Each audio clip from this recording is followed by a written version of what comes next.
মজনু ভাই, আমি একটা বিপদে পড়ে আইলাম ভাই আপনার কাছে। কি বুঝবেন আপনার? ওই যে কান কাটা রহিম আছে না, রহিমের কাছে 5,000 টাকা ধার দিছি। এই টাকা দিতেছে না, এখন টাকাটি কিভাবে উদ্ধার করা যায় ভাই?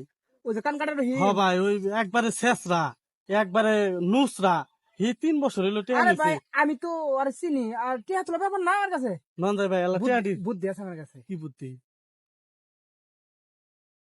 নন যাই, নন যাই, টেয়াটি তুলে দেনা কোন? ভাই হ্যাঁ, আমার কোনো লেনদেন নাই ভাই, আপনার বোনটা আমার অনেক পছন্দ হয়েছে। না তা ঠিক আছে। এলাকা জুড়ে তুমি খোঁজ নিয়ে দেখো, আমার কোনো দুর্নাম নাই। একটা লোক আমার কাছে টাকা পয়সা পাবো না। আমার বোনও একবারে সরল, আমরাও ভাই সরল। আমাকে অন্য আত্মীয় বললি তোমারও একটা সুনাম হবো। আমার লাগলে এরকম ভালো মানুষ এলাকায় নাই। ভাই আনের অনেক নাম ডাক শুনছি আমি। হ্যাঁ, জানছি ভাই। আমার ভাইয়ের পছন্দ হয়েছে, বিয়েটা দিয়ে দেন। হ্যাঁ, না, ঠিক আছে। রহিম ভাই বাড়িতে আছেন?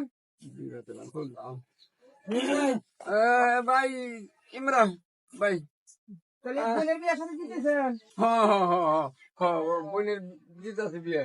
তাহলে দেন কত?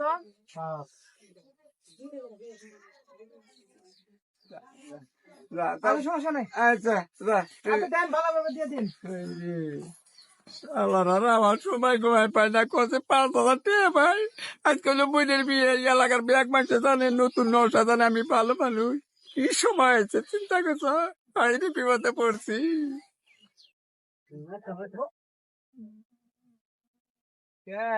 ওর তীর বুনে গিয়ে ওটা তো আমি পাঠাইছিলাম টিয়া তোলার কৌশলে। হায় হায়, আপনার মাথায় এত বুদ্ধি! ওটা তো কিসে দিয়ে আগে দিল। তো জানি না। ওটা আমার লোক কাম হয়েছে, নন দেখে।